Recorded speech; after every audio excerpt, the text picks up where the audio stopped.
सरकारी स्कूल हुड्डा में वोट डालने गई थी सेक्टर 20 में।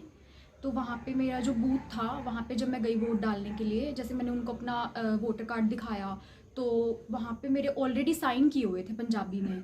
तो वो मुझे बोलते आपने तो ऑलरेडी वोट डाला हुआ है। मैंने कहा नहीं, मैं तो वोट डाला ही नहीं, और मैं पंजाबी में कभी सिग्नेचर करती नहीं हूँ, और वहाँ पे पहले से साइन किए हुए थे। फिर उसके बाद उन्होंने कहा कि नहीं, ऐसा नहीं हो सकता। फिर हमने आगे मतलब काफ़ी, पहले तो वो बोलते कि नहीं, हमारी कोई गलती नहीं है इसमें। फिर हमने काफ़ी उनको बोला, फिर उसके बाद जाके उन्होंने थोड़ा सा सॉरी वगैरह बोला, और उसके बाद कोई एक्शन नहीं लिया गया उसके मतलब उससे रिलेटेड। फिर मेरी मदर ने जब सबको बोला कि हमारी गुड़िया का जो वोट है वो मतलब इन्होंने पहले से डाल रखा है, और हमारी बेटी तो आई नहीं वोट डालने के लिए।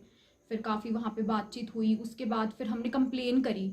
फिर मैं मेरे मामा के साथ ही वोट डालने गई थी, तो वहाँ पे फिर उन्होंने बाद में मेरा टेंडर वोट डलवाया है, वो भी काफ़ी उसके बाद। पहले कोई एक्शन नहीं लिया उस पर। मेरा वोट कोई और डाल के गया हुआ था पहले, वहाँ पे मेरे सिग्नेचर भी किए हुए थे, पंजाबी में किए हुए थे। मैं साइन ही नहीं करती पंजाबी में कभी भी। तो अब दोबारा से वोट डाला फिर हाँ आपने? जी, मैंने दोबारा से वोट डाला। तो पहले वाले वोट की क्या वैल्यू रहेगी अब, जो आपका किसी और वोट हम्म। किसी और ने डाल दिया? तो अब तो वो फिर पहले तो वही हो गया ना कि मेरा तो वोट कोई काउंट ही नहीं हुआ ना, वो तो कोई और डाल के चला गया। वो कैंसिल हो गया? वो कैंसिल हो गया। अब वो तो बाद में कैंसिल किया है ना, जब हमने आगे वो किया, एक्शन लिया। उन्होंने तो पहले कोई एक्शन नहीं लिया उससे रिलेटेड। अपने सरकारी स्कूल में वोट डालने के लिए गई, लेकिन वहाँ कहते हैं जी इसका वोट पहले से डला हुआ है। लेकिन गुड़िया तो आई थी, उसके हाथ में नाशाई लगी हुई थी, और कहते जी पंजाबी भाषा में मेरी सिस्टर और गुड़िया भांजी दोनों गए थे।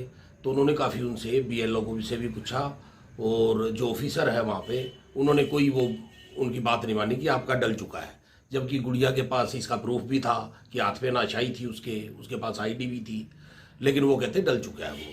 फिर इसकी शिकायत हमने की ऊपर हायर अथॉरिटी को। आप जैसे चौथा स्तंभ है जो लोकतंत्र का, तो आप लोगों के दबाव में उन्होंने हमारे को दोबारा बुलाया, मैं साथ गया, तो उन्होंने वो टेंडर्ड वोट डलवाया है। अब वो कह रहे हैं कि वो कैंसिल कर देंगे जो पहले ईवीएम से डला हुआ है, इसका वो पुराने तरीके से जो स्टाम्प पेपर पे होता है वैसे वोट डलाया है। क्या लगता है कि आपकी मिली भगत है, ये मिली भगत है। नहीं तो वोट डालने का क्या मतलब? अधिकारी क्या कर रहे थे? उनकी जिम्मेवारी है, फर्जी वोटिंग कैसे हो सकती है?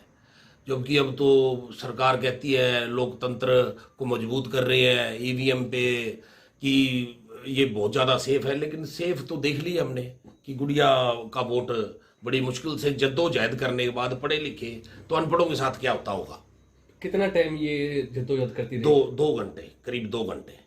मैं थोड़ा सा साइड में था, मेरे पास फ़ोन आया तो मैंने इसका संज्ञान में लाया।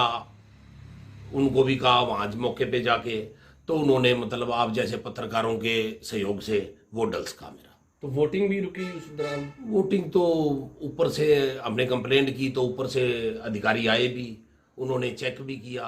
गलती तो कहीं ना कहीं है।